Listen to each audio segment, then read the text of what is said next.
नमस्कार मित्रांनो, मराठी दुनिया चॅनलवर मी गैविनंद घोगे आपलं सहर्ष स्वागत करीत आहे। कृपया चॅनल सबस्क्राइब करा, व्हिडिओ आवडल्यास लाईक करा आणि नवनवीन अपडेटसाठी बेल आयकॉनला क्लिक करणे विसरू नका। धन्यवाद। इयत्ता 8वी विषय गणित विभाग 1 परिमेय व अपरिमेय संख्या सराव संच 1 संख्या रेषेवर परिमेय संख्या दाखवणे to show rational numbers on a number line. या पाठामध्ये आपण मागील वर्षी शिकलेल्या नैसर्गिक संख्यांचा समूह बघूया। नैसर्गिक संख्या, त्यानंतर पूर्ण संख्या, पूर्णांक संख्या आणि परिमेय संख्या या चार गोष्टी आपण या ठिकाणी बघूया। नैसर्गिक संख्या कशाला म्हणतात? नैसर्गिक संख्येची सुरुवात 1 पासून होते। 1 2 3 4 5 6 7 अशाच लाखापर्यंत, कोटीपर्यंत, अब्जापर्यंत म्हणजे असंख्य संख्या ह्या नैसर्गिक संख्यांमध्ये मोडतात। तर पूर्ण संख्यांच्या समूहामध्ये 0 1 2 3 4 5 आणि असंख्य अशा पद्धतीनं पूर्ण संख्या ह्या शून्यापासून सुरू होतात, तर नैसर्गिक संख्या ह्या 1 पासून सुरू होतात। आणि आता पूर्णांक संख्या आपण बघूया, ज्या संख्यांमध्ये सर्व प्रकारच्या धन पूर्णांक संख्या ज्या 0 1 2 वगैरे असतील, तसंच पूर्ण प्रकारच्या ऋण संख्या ऋण 1 ऋण 2 ऋण 3 ऋण 5 ऋण 10 ऋण 100 अशा पद्धतीच्या संख्या ह्या पूर्णांक संख्यांच्या समूहामध्ये येतात। या संख्यांना पूर्णांक संख्यांचा समूह असं म्हणतात।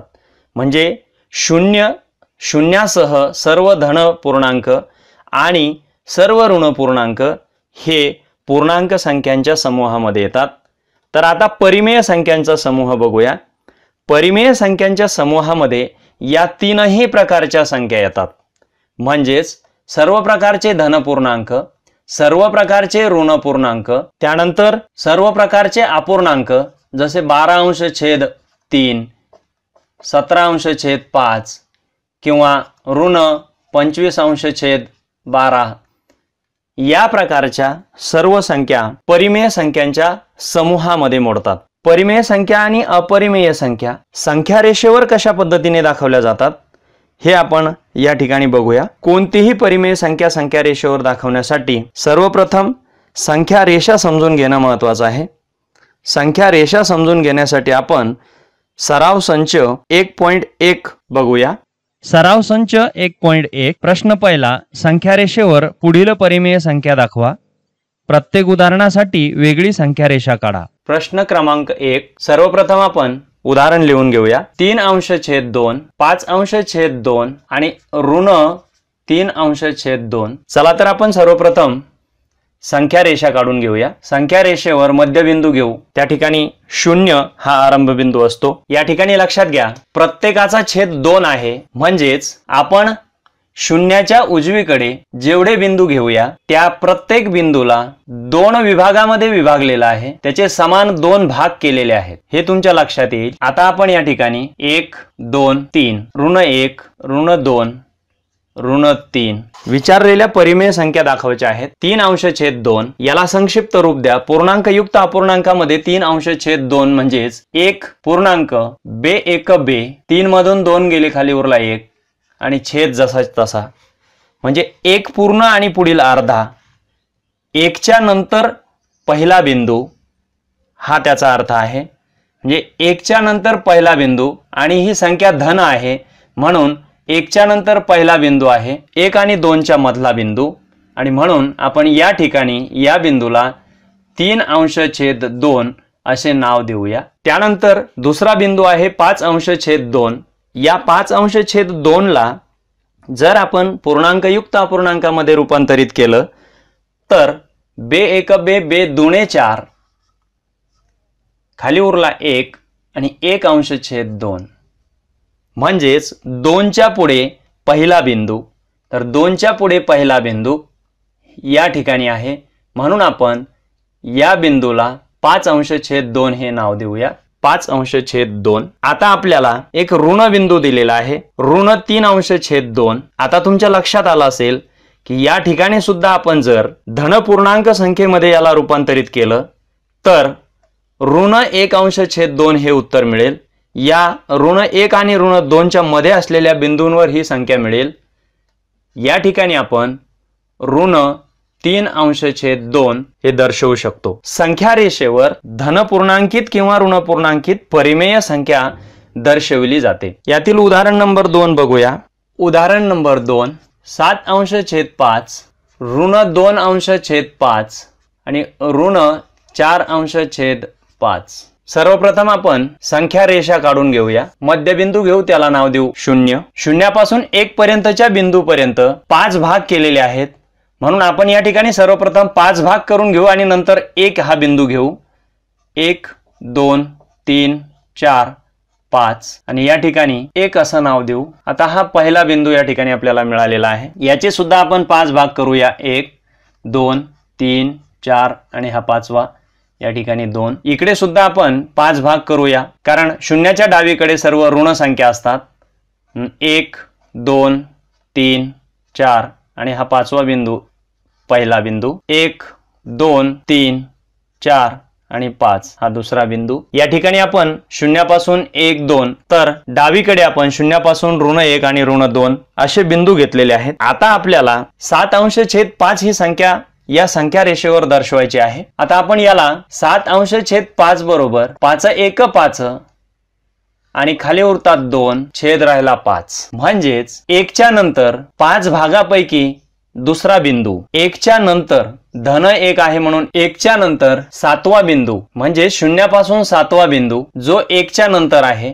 आता आपण या ठिकाणावर मोजून सुद्धा 7वा बिंदू घेऊ शकतो। या पद्धतीने सुद्धा तुम्हाला मोजता येईल, किंवा 1च्या नंतर 7/5 बरोबर 1.2/5 हे उत्तर आपण मिळवलेलं आहे।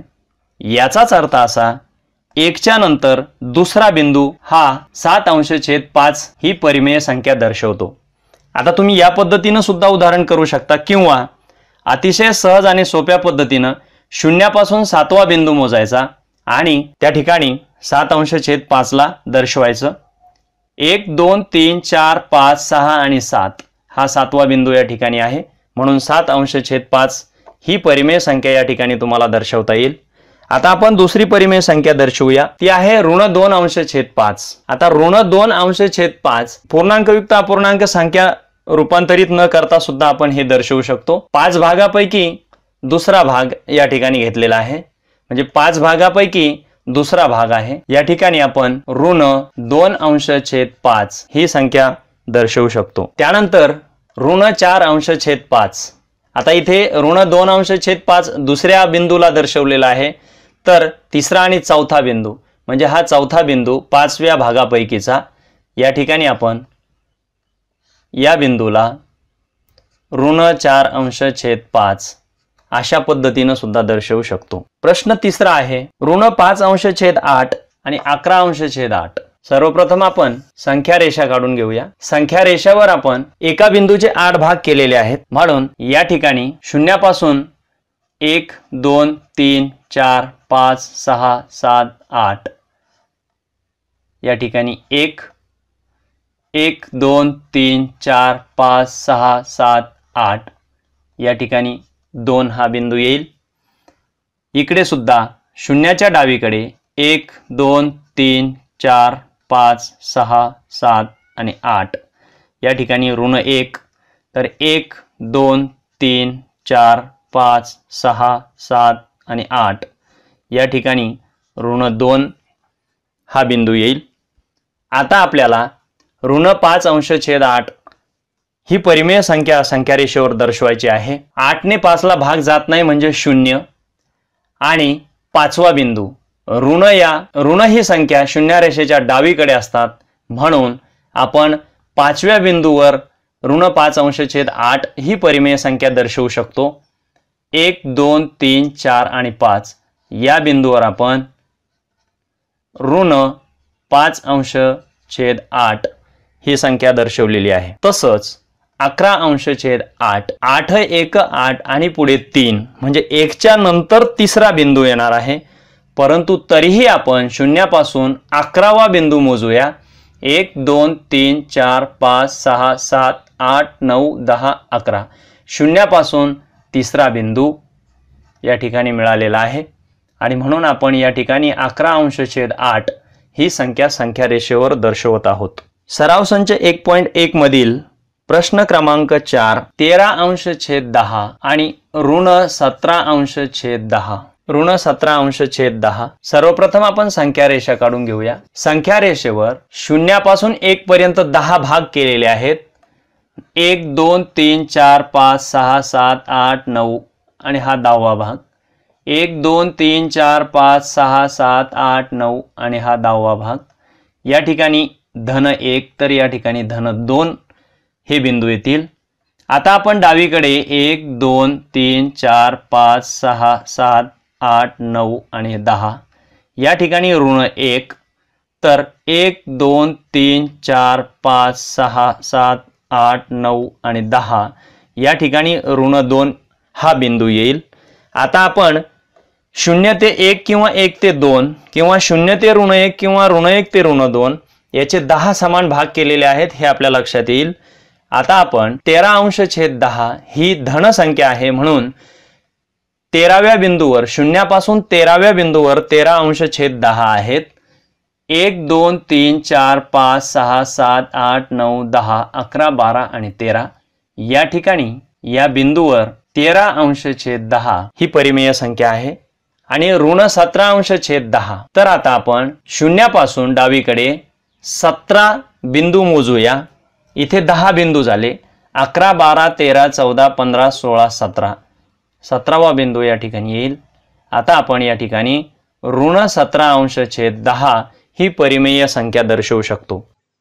सराव संच 1.1 प्रश्न दुसरा दिलेली संख्या रेषा पाहून विचारलेल्या प्रश्नांची उत्तरे लिहा। या ठिकाणी आपण परिमेय संख्या दर्शवूया। संख्या रेषा काढलेली आहे। संख्या रेषेच्या मध्यबिंदूला ओ हे नाव दिलेलं आहे आणि संख्या रेषेवर प्रत्येक बिंदूचे 4 समान भाग केलेले आहेत। 1 2 3 आणि चौथा या ठिकाणी 1 लिहिलेला आहे। 1 हा बिंदू आहे आणि तो F या इंग्रजी अक्षराने दर्शवलेला आहे। त्यानंतर 1 2 3 आणि हा चौथा या ठिकाणी 2 आहे। 2 हा या बिंदूच्या पूर्वीचा बिंदू C या इंग्रजी अक्षराने दर्शवलेला आहे। त्यानंतर 2 पासून 3 पर्यंत पुन्हा 4 भाग केलेले आहेत। 4 भागापैकी दुसऱ्या भागाला D हे नाव दिलेलं आहे। त्याचप्रमाणे शून्याच्या डावीकडे 1 2 3 4 या ठिकाणी ऋण 1 ही संख्या आहे। त्यानंतर 1 2 3 4 या ठिकाणी ऋण 2 ही संख्या आहे। या दोन संख्यांच्या मधोमध असलेल्या बिंदूला E हे नाव दिलेलं आहे।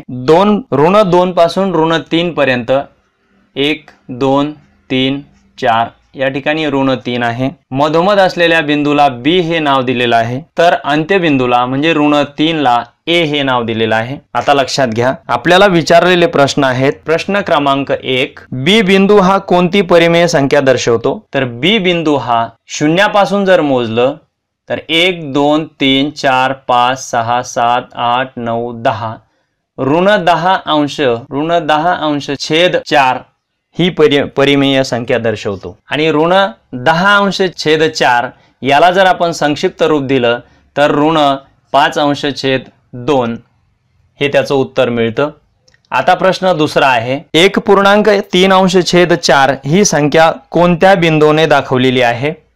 लक्षात घ्या 1.3/4 3/4 याचं पूर्णांकयुक्त अपूर्णांकामध्ये म्हणजे परिमेय संख्येमध्ये आपण रूपांतर करूया।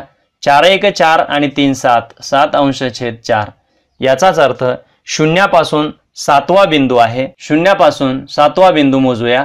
1 2 3 4 5 6 आणि 7 ही संख्या हा बिंदू C या बिंदूने दर्शवलेला आहे म्हणून या ठिकाणी आपण उत्तर लिहूया C।